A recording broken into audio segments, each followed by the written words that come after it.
ఆయన అభిషేకించిన తర్వాత ఆయన ఎన్నో నేర్చుకున్నాడు. ఆ స్థితి నుంచి, ఆ గొర్రెల కాపరి స్థితి నుంచి ఒక రాజుగా అయ్యాడు.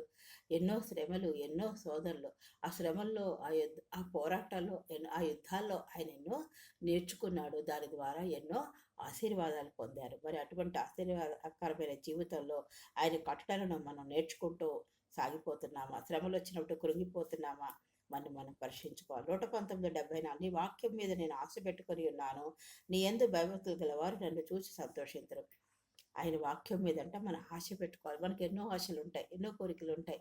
అవి తీరకపోతే మన నిరాశ నిస్పృహల్లో ఉండిపోతాం. కానీ దేవుని వాక్యం మీద ఆశ పెట్టుకున్నప్పుడు ఆయన మన్ని ఎంతగానో ఆదరిస్తాడు, ఆశీర్వాదిస్తాడు. నీ యందు భయభక్తులు గలవారు నన్ను చూసి సంతోషింతురు. ఎవరైతే ఆయన యందు భయము, భక్తి, దేవుడి మీద భయము కలిగి భక్తి జీవితాన్ని చేస్తారో, దేవుడు చూస్తున్నాడు, ఎవరు చూడకపోయినా దేవుడు చూస్తున్నాడని ఒక బలమైన భయంతో, అంటే ఆయన చూస్తున్నాడు, నేను తప్పు చేస్తున్నాను అని భయంతో ఉంటారో, అలా భక్తి జీవితాన్ని కొనసాగిస్తారో వాళ్ళు సంతోషంగా ఉంటారట, సంతోషిస్తారు. దేవుని వాక్యం చదవాలి, పాపం చేయకుండా జీవించాలి.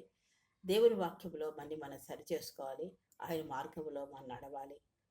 ఆజ్ఞలకు లోబడాలి. లోబడినప్పుడు సమాధానకరమైన జీవితం ఉంటుంది. ఆయన కట్టడలను గైకొనాలి. మన ప్రవర్తన అంతటినీ స్థిరపరచుకోవాలి. శ్రమల్లో నిరుత్సాహపడకూడదు. శోధనలు వచ్చాయని మనం కృంగిపోకూడదు, బాధపడకూడదు. మన ప్రవర్తన స్థిరముగా ఉంచుకుని విశ్వాస జీవితంలో స్థిరముగా సాగిపోవాలి. అప్పుడు మనకి సంతోషము, సమాధానము కలుగుతుంది. ఆశీర్వాదాలు వస్తాయి.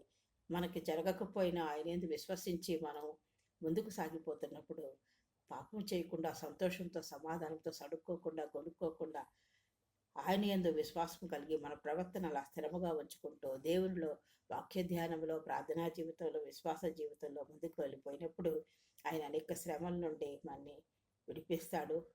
నీవేవి ఆశ పెట్టుకున్నావో, దేని మీద నువ్వు ఆశ పెట్టు, ఉద్యోగమా, ఆర్థిక పరిస్థితి, గృహమా, కుటుంబ జీవితమా, వివాహమా, బిడ్డల, ఏదైనప్పటికీ ఆయన నెరవేర్చే దేవుడే ఉన్నాడు. కాబట్టి నీ ఆశని ఆయన తీరుస్తాడు. కాబట్టి పాపం చేయకుండా, పాపం ఒకవేళ మనం ఎన్నో పాపాలు చేస్తూనే ఉంటాం. మన వాక్యంలో కడుక్కుంటూ, మనం సరిచేసుకుంటూ, ఆయన త్రోవల్లో నడిచినప్పుడు మనకి సంతోషమైన జీవితము, సమాధానకరమైన జీవితంతో మనం సాగిపోతాం. ఆయన ఆజ్ఞలను ప్రేమించాలి, జాగ్రత్తగా గైకోవాలి. ఎటువంటి అవమానం నుండి ఆయన రక్షిస్తాడు. కట్టడలను గైకొనాలి. దేవుడు అలా జీవించినప్పుడు దేవుడు గొప్ప కార్యాలు చేస్తాడు. కాబట్టి అటువంటి జీవితంలో, విశ్వాస జీవితంలో ఆయన మార్గంలో నడుచుకుంటూ మనం ముందుకు సాగిపోవాలని కోరుతూ, విధేయతతో, లోబడే జీవితంతో, నిరుత్సాహము, శ్రమలు లేకుండా సంతోష సమాధానం సాగిపోవాలని కోరుతూ ఈ వాక్యాన్ని నేను ముగిస్తున్నాను. దేవుడు మిమ్మల్ని అందరినీ దీవించగాక.